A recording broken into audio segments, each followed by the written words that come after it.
فہمیدہ اوپر والے کمرے میں علایا کا سامان رکھ دو۔ جی بیگم صاحبہ ابھی رکھ دیتی ہوں، فہمیدہ نے جواب دیا۔ اور تمہارے پیرنٹس کیسے ہیں؟ وہ دونوں صوفے پر بیٹھیں۔ اللہ کا کرم ہے آنٹ، آپ بتائیں انکل کیسے ہیں؟ اس کی انگریزی لہجے میں میٹھی سی اردو مہاورہ کو بہت اچھی لگ رہی تھی۔ وہ بھی بالکل ٹھیک ہیں۔ آج کل آفس میں کام تھوڑا زیادہ ہوتا ہے اس لیے شام کو لیٹ آتے ہیں، لیکن آج کہہ رہے تھے کہ جلدی آ جائیں گے۔ تم جو آنے والی تھی؟ فہمیدہ نے ٹرے ٹیبل پر رکھی تو مہاورہ نے جوس کا گلاس اٹھا کر اسے پکڑایا۔ فہمیدہ کھانا ٹیبل پر لگاؤ۔ Aunt I am not hungry yet, lunch کا ٹائم تو ہو گیا ہے، کھا لیتی تو اچھا ہوتا، مہاورہ نے کہا۔ نو آنٹ، میں بس ڈنر کروں گی، ٹریول کی وجہ سے ابھی تو کچھ کھانے کو دل نہیں کر رہا۔ ٹھیک ہے ابھی تم ریسٹ کرو، فہمیدہ علایا کو کمرے میں لے جاؤ۔ فہمیدہ پاس آ کر کھڑی ہوئی تو علایا اس کے ساتھ چل دی۔ اوپر والے فلور میں پہلا کمرہ جو سب سے بڑا اور اچھا تھا وہ آریان کا تھا۔ علایا آس پاس گھر کو دیکھ رہی تھی جب اسے معلوم ہی نہ ہوا کہ فہمیدہ کون سے کمرے میں داخل ہو گئی۔ اب وہ اس کشمکش میں تھی کہ کیا کرے۔ وہ اندازے سے سامنے والے کمرے کی جانب چل دی۔ دروازہ کھول کر وہ اندر داخل ہوئی لیکن یہاں فہمیدہ تو نہ تھی۔ وہ واپس مڑنے ہی لگی تھی جب واش روم کا دروازہ کھلا اور آریان فریش ہو کر شرٹ لیس باہر نکلا۔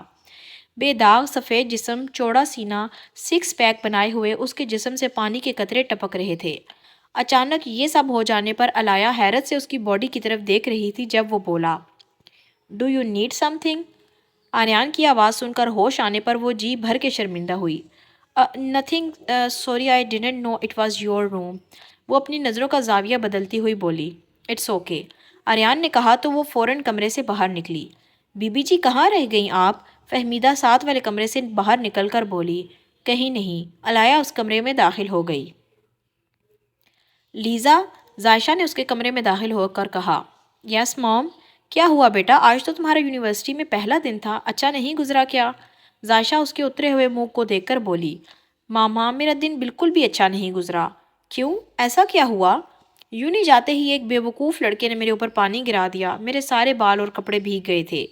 اوہو، ایک تو پتہ نہیں کیوں یہ ریگنگ کرتے ہیں سینئرز، لیکن ماما میں اس سے بدلہ لے کر رہوں گی۔ ارے چھوڑو لیزا، یہ ریگنگ تو ہوتی رہتی ہے، تم خود کو کسی مصیبت میں نہ ڈالو۔ لیکن ماما، اچھا چھوڑو میں تمہیں بتانے آئی تھی، ریڈی ہو جاؤ، ہمیں شام کو تمہارے ماموں کی طرف جانا ہے۔ ذائشہ بلال کی طرف سے اپنا رشتہ جوڑتی تھی جس وجہ سے لیزا اور عشا مہاورہ کو پھوپھو اور بلال کو ماموں کہتی تھیں۔ اچھا پھر تو میرا موڈ خود ہی اچھا ہو جائے گا ماموں اور پھوپھو سے مل کے، لیزا نے مسکراتے ہوئے کہا۔ آ جاؤ فریش ہو کر لنچ کر لو، پھر ریڈی بھی ہونا ہے، وہ کہتے ہوئے کمرے سے باہر نکل گئی۔ مہاورہ نے علایا کو مہمانوں کے آنے کا بتایا تو وہ پینٹ شرٹ پہن کر ریڈی ہو کر نیچے جانے لگی جب آریان سیڑھیاں چڑھتا ہوا اوپر آ رہا تھا۔ علایا نے اس کی طرف دیکھا، وائٹ پینٹ اور بلو شرٹ میں وہ بہت ہینڈسم لگ رہا تھا۔ آپ یہ ڈریس پہن کر ان کے سامنے آؤ گی؟ آریان نے اس کی پینٹ شرٹ کا جائزہ لیتے ہوئے کہا جس پر علایا نے سوالیہ نظروں سے اس کی طرف دیکھا۔ وہ میں آپ کے لیے یہ ڈریس لایا ہوں تاکہ آپ ماموں لوگوں کے سامنے اس مشرقی لباس میں جاؤ، اس نے علایا کی طرف پیک بڑھاتے ہوئے کہا۔ اس نے حیرت سے آریان کی طرف دیکھا کہ آج ہی تو وہ اس گھر میں آئی ہے اور وہ اس کے لیے خود سوٹ خرید لایا ہے۔ خیر اس نے وہ پیک پکڑ لیا۔ 15 منٹ تک وہ پہنچنے والے ہیں، جلدی ریڈی ہو جائیں۔ وہ مسکراتا ہوا اپنے کمرے میں چلا گیا۔ علایا اپنے کمرے میں آئی اور سوٹ نکال کر دیکھا۔ سادہ وائٹ فراک جس کے کناروں پر چھوٹے ریڈ سٹونز بہت خوبصورتی سے سجائے گئے تھے اور ساتھ ریڈ باریک دوپٹہ بھی۔ وہ آج پہلی بار پاکستانی ڈریس پہننے والی تھی۔ اس نے چمکتی آنکھوں سے ڈریس کی طرف دیکھا جیسا کہ اسے بہت پسند آیا ہو اور ڈریس ہاتھ میں لیے واش روم چلی گئی۔ ارحام ہاسٹل داخل ہوا تو اپنے روم میں آ کر بیڈ پر لیٹا۔ اس نے یتیم خانے میں ہوش سنبھالا تھا، شروع سے ہی اسٹڈی پر اس کا فوکس زیادہ تھا۔ یونی میں ایڈمیشن کے بعد وہ کالج کے اسٹوڈنٹس کو ان کے گھر جا کر ٹیوشن پڑھاتا تھا۔ اسکالرشپ کی وجہ سے اس کا یونی اور ہاسٹل کا خرچہ معاف تھا۔ ٹیوشن سے حاصل ہونے والے پیسوں سے وہ اپنے باقی کے اخراجات پورے کرتا۔ اس کی آنکھوں کے گرد آج یونی میں ہونے والا منظر گردش کرنے لگا۔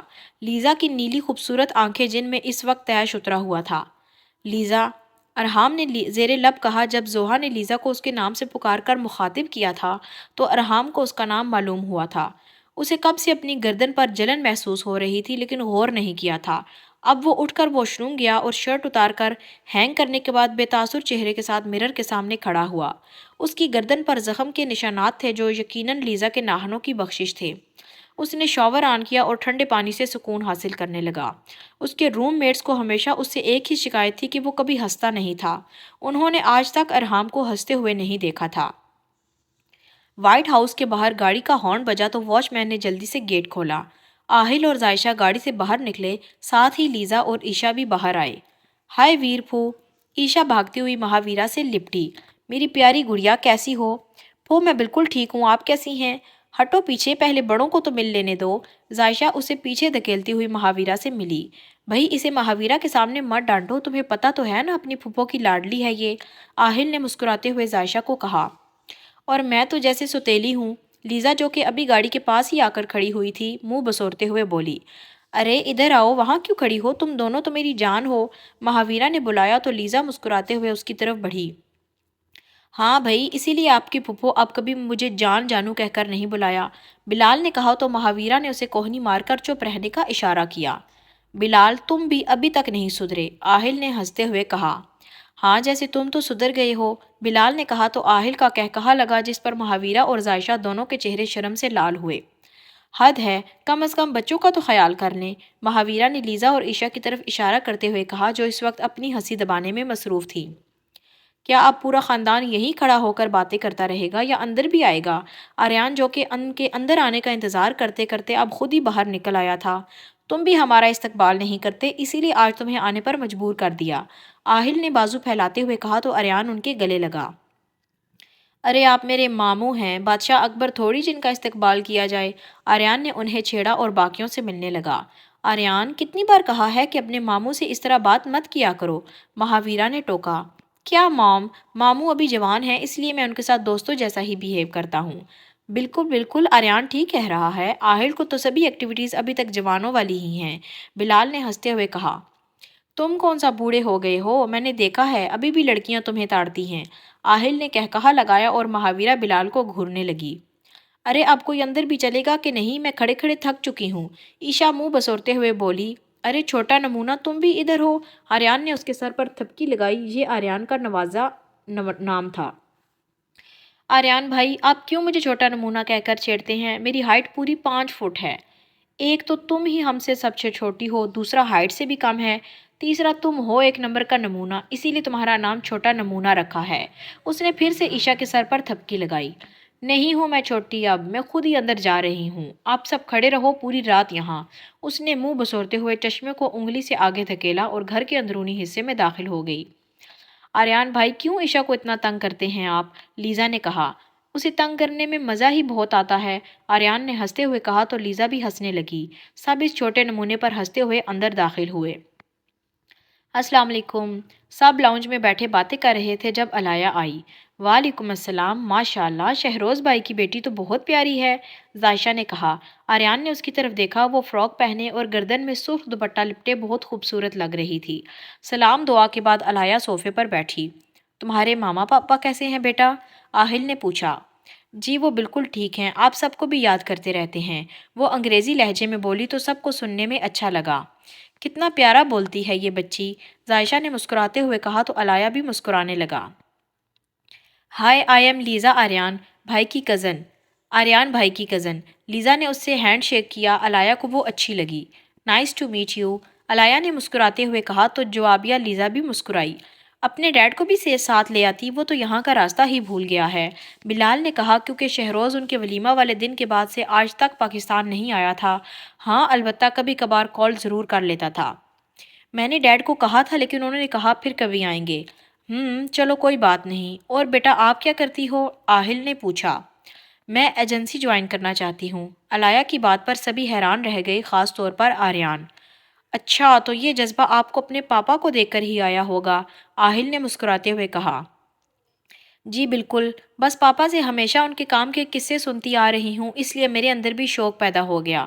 گڈ، بہت اچھے، ویسے جہاں تک میرا خیال ہے آپ یہاں کسی مقصد کے تحت آئی ہو، بلال نے اندازہ لگایا۔ جی انکل آپ بالکل ٹھیک سمجھے ہیں، میں یہاں ایک ٹارگٹ کے لیے ہی آئی ہوں جو مجھے ڈیڈ نے دیا ہے، انہوں نے کہا کہ اگر میں اس میں کامیاب ہو گئی تو مجھے ایجنسی جوائن کرنے کی اجازت دیں گے، علایا نے جواب دیا تو آریان اور لیزا اس لڑکی کی ہمت پر حیران ہوئے۔ تو کون ہے وہ جس کا آپ کو ٹارگٹ ملا ہے، آہل نے پوچھا۔ میر فارس، وہ یہاں کا سب سے بڑا اسمگلر ہے جو یہاں کا اسلحہ لنڈن میں اور لنڈن کا اسلحہ یہاں ٹرانسفر کرتا ہے۔ کیا یہ وہی میر فارس ہے جس کا آج کل ہر نیوز چینل پر چرچا ہو رہا ہے؟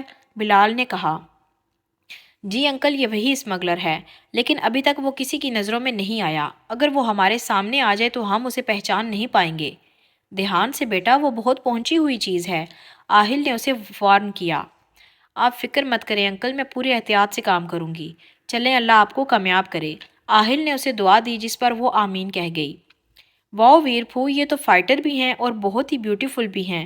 عشا نے چشمہ نیچے کرتے ہوئے علایا کی طرف دیکھ کر کہا تو سب اس چھوٹے نمونے کی حرکت پر ہنس دیے۔ تھینک یو، آپ بھی بہت پیاری ہو۔ علایا نے جیسے ہی اسے رسپانس دیا وہ بھاگتی ہوئی اس کے پاس آ کر بیٹھی۔ ہائے، مائی نیم از ایش۔ اس نے ہینڈ شیک کے لیے ہاتھ آگے بڑھایا۔ وہ خود کو عشا سے ایش کہلوانا اس لیے پسند کرتی تھی تاکہ خود کو لڑکا سمجھ سکے۔ ایش نائس نیم، لڑکوں والا، لیکن لڑکوں والا ہے۔ تو میں بھی کہیں سے آپ کو لڑکی لگتی ہوں کیا؟ دیکھیں مجھے۔ وہ سینہ اکڑاتی ہوئی بوائے سٹائل مارنے لگی جس پر علایا نے اپنی ہنسی دبائی۔ اوئے چھوٹے نمونے، چپ کر کے بیٹھو، آریان نے اسے ٹوکا۔ آریان بھائی، نہیں ہوں میں چھوٹا نمونہ، میں بڑی اور سمجھدار ہوں، آئی سمجھ آپ کو؟ وہ اسے گھوری سے نوازتی ہوئی بولی جس پر سب ہنسنے لگے۔ آدھا گھنٹہ باتیں کرنے کے بعد فہمیدہ نے کھانا لگایا تو سب ٹیبل کی طرف بڑھ گئے۔ کھانے کی ٹیبل پر سب باتیں کر رہے تھے اور ادھر چھوٹا نمونہ علایا سے اپنی تعریفوں کے پل باندھنے کے بعد مہاویرا کی تعریفوں پر اتر آیا تھا۔ علایا آپی، آپ کو پتہ ہے میری ویر پھو فائٹر تھیں اور ان کا گیٹ اپ بھی بالکل میرے جیسا تھا۔ او سوری، بلکہ میں نے پھو کو دیکھ کر ہی ایسی لک بنائی ہے۔ ان کی بہادری کے قصوں سے میں تو بہت ہی انسپائر ہوں۔ وہ بریانی کا چمچ منہ میں رکھتے ہوئے بولی۔ واؤ آنٹ، یہ سچ کہہ رہی ہیں؟ علایا حیران ہوئی۔ جی، ایک ایک بات سچ ہے، آئی سویئر، عشا نے گلے پر چٹکی کاٹتے ہوئے کہا۔ ایک بار پھو ڈرائیو کرتے کرتے کہیں دور نکل گئی تھیں اور وہاں پھو کو کچھ گنڈے تنگ کرنے لگے۔ عشا فل تجسس کے ساتھ قصہ سنا رہی تھی اور علایا اتنی ہی توجہ سے سن رہی تھی۔ پھر کیا ہوا؟ علایا نے تجسس سے پوچھا۔ پھر کیا، پھو نے ایک کا دانت توڑ دیا، دوسرے کی آنکھ پھوڑ دی اور تیسرے کا سر پھاڑ دیا۔ وہ خوب مرچ مسالہ لگا کر سنا رہی تھی جس پر بلال نے اپنی ہنسی دبائی۔ آپ کو ویر پھو کی بہادری کا ایک قصہ میں آج سب کو سناتا ہوں، بلال نے چہرے پر شرارت سجائے کہا تو مہاویرا کے کان کھڑے ہوئے۔ ہیں سچی؟ ایک اور قصہ؟ واؤ انکل، جلدی سنائے نا۔ عشا ایکسائٹڈ ہوئی۔ جب آپ کی ویر پھو پہلی بار میرے گھر آئی تھی تو صحن میں شیر کو دیکھ کر بلال، آپ بس ایک پلیٹ بریانی کے لیے بیٹھے ہیں، کچھ اور بھی کھائیں نا، کوفتے ڈال کر دوں یا کباب کھائیں گے؟ اس سے پہلے بلال اپنی بات مکمل کرتا مہاویرا جلدی سے بولی۔ ارے ویر پھو، پہلے بات تو سن لینے دیں، انکل سنائے نا، اتنا مزہ آ رہا ہے۔ عشا چشمے کو انگلی سے دھکیلتے ہوئے بولی۔ عشا چپ کر کے کھانا کھاؤ بیٹا، کھانے کی ٹیبل پر باتیں نہیں کرتے۔ اپنی اصل بہادری کا پول کھل جانے کے ڈر سے مہاویرا نے جلدی سے عشا کو چپ کروایا۔ عشا نے منہ بسورتے ہوئے پلیٹ پر سر جھکایا اور بلال اپنی ہنسی دبانے لگا۔ کھانا کھانے کے بعد اب وہ سب جانے کی تیاری میں تھے۔ ٹھیک ہے بھائی بلال، اب تم لوگ بھی کسی دن چکر لگا لینا، آہل نے اسے گلے ملتے ہوئے کہا۔ ہاں ہاں ضرور، بلال مسکراتے ہوئے بولا۔ باقی سب بھی آپس میں ملے اور گاڑی میں بیٹھ گئے۔ عشا علایا کو بائے بائے کا اشارہ کرنے لگی اور گاڑی گیٹ سے باہر نکل گئی۔ مہاویرا اور بلال اندر چلے گئے، علایا اور آریان ابھی بھی وہیں کھڑے تھے۔ تھینکس، علایا نے کہا۔ کس لیے؟ آریان نے پوچھا۔ آپ نے مجھے اتنا اچھا ڈریس گفٹ کیا، اس لیے۔ کوئی بات نہیں، مجھے جو اچھا لگا میں نے کر دیا، آریان مسکرا کر بولا۔ ویسے بہت خوبصورت لگ رہی ہو اس ڈریس میں، آریان نے کہا تو علایا کے دل نے ایک بیٹ مس کی۔ اوکے پھر گڈ نائٹ۔ گڈ نائٹ، علایا نے جواب دیا اور آریان اندر چلا گیا۔ علایا مسکراتی ہوئی روم میں آئی اور خود کو ڈریسنگ ٹیبل کے سامنے کھڑی ہو کر دیکھنے لگی۔ پھر وہ نائٹ ڈریس لیے واش روم گھس گئی۔ چینج کرتے وقت اسے اپنے جسم پر 2-3 جگہ ریڈ نشان نظر آئے جنہیں وہ حیرت سے دیکھنے لگی۔ پھر اس نے فراک کی طرف دیکھا جسے پہننے سے پہلے ایسے کوئی نشان نہ تھے۔ کچھ دیر وہ پریشانی سے کھڑی نشانوں کو دیکھتی رہی، پھر نائٹ ڈریس پہنے واش روم سے باہر نکلی۔ سونے کے لیے وہ بیڈ پر لیٹی، لیکن یہ کیا، 10-15 منٹ بعد اس کے جسم پر کھجلی ہونا شروع ہو گئی۔ سٹارٹنگ میں وہ اسے نارمل سمجھ کر لیٹی رہی، لیکن جب کام حد سے بڑھا تو وہ اٹھ کر بیٹھی۔ اچانک یہ الرجی کیسے ہو سکتی ہے؟ وہ اپنی کمر کھجاتے ہوئے بولی۔